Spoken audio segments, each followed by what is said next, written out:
This assembly line built the Model S, the car that saved Tesla, for over a decade. Tesla just tore it out. 46 days from working car line to bare concrete. What is going in its place is a production line for humanoid robots.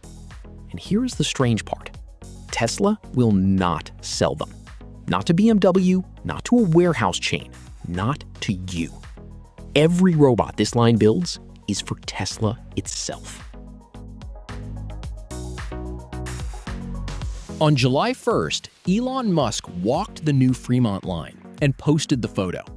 Engineers packed between fresh equipment where sedans used to move.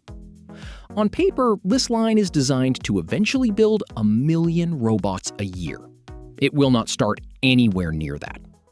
Musk himself says early production will be extremely slow because almost everything on this robot is new. Roughly 10,000 parts that have never been mass-produced before, coming from a supply chain that barely exists yet. But while the factory gets ready, the robots are already inside. Tesla is reported to have had around 1,000 Optimus units working in its own plants, split between Fremont and Giga Texas, carrying parts, sorting components, learning jobs shift by shift. Every hour of that work becomes training data. And this is where being your own customer starts to pay off. When a robot drops a part, the engineers who fix it are in the same building. No support ticket, no contract to renegotiate, no customer who has to approve the update.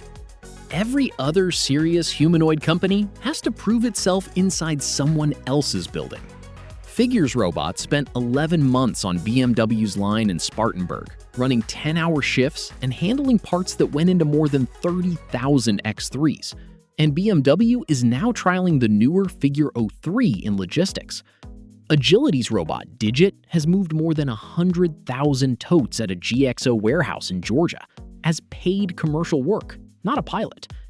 In China, AgiBot shipped around 5,000 humanoids last year, the biggest slice of the world market. And Unitree reportedly moved a similar number by selling a stripped-down machine for around $16,000. Those are real achievements, real robots doing real work for customers who pay.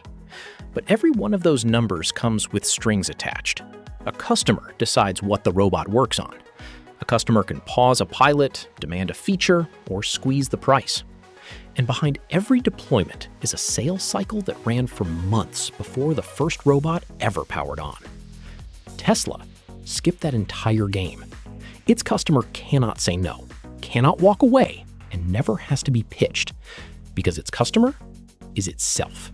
The money works the same way. Figure has raised billions in venture funding, and venture money arrives in rounds with expectations attached.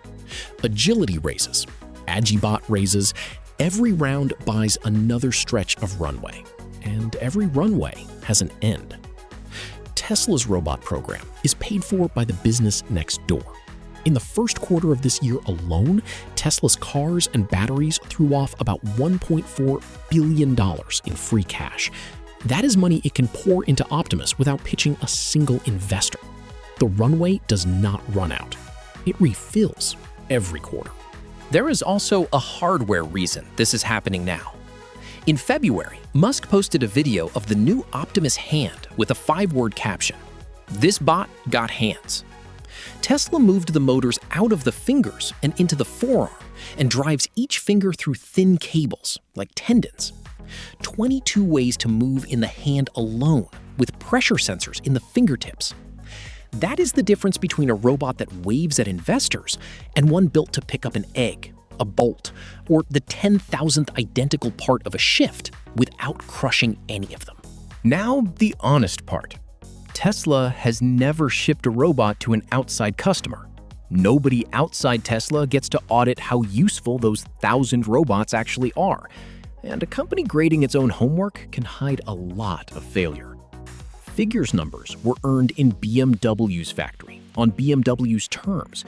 GXO pays Agility because the totes actually move. If Optimus is not ready, being your own customer does not protect Tesla. It just means Tesla burns its own cash quietly with no revenue and no outside proof. And Tesla's own timelines keep slipping. The Gen 3 reveal was promised for early this year and still has not happened. Production this summer is a target, not a fact. So update the scoreboard from our last humanoid episode. 4 columns: deployments, autonomy, cost, funding. On deployments, AgiBot and Unitree have shipped the most robots. Figure and Agility have the strongest proof of paid work. And Tesla, if the reports hold, has around 1,000 machines in the field, every one of them in its own buildings. On autonomy, nobody has a general factory worker yet. Every robot on this board still does narrow, trained tasks. On cost, China is winning, full stop. But on funding, Tesla's column does not really have a ceiling. And that changes how you read the whole board. The race might not go to whoever sells the most robots. It might go to whoever deploys the most. And Tesla is deploying to the one customer that will never cancel. 2 dates will test all of this. Tesla reports earnings on July 22nd, and the converted Fremont line is supposed to start building robots within weeks of that call. If robots start rolling off a line that was turning out Model S sedans a few months ago, the self-customer bet gets very real. If the date slips again, the rivals with paying customers keep stacking proof, while Tesla keeps paying itself. Either way, the place to watch is not the demo reels. It is one factory floor in Fremont.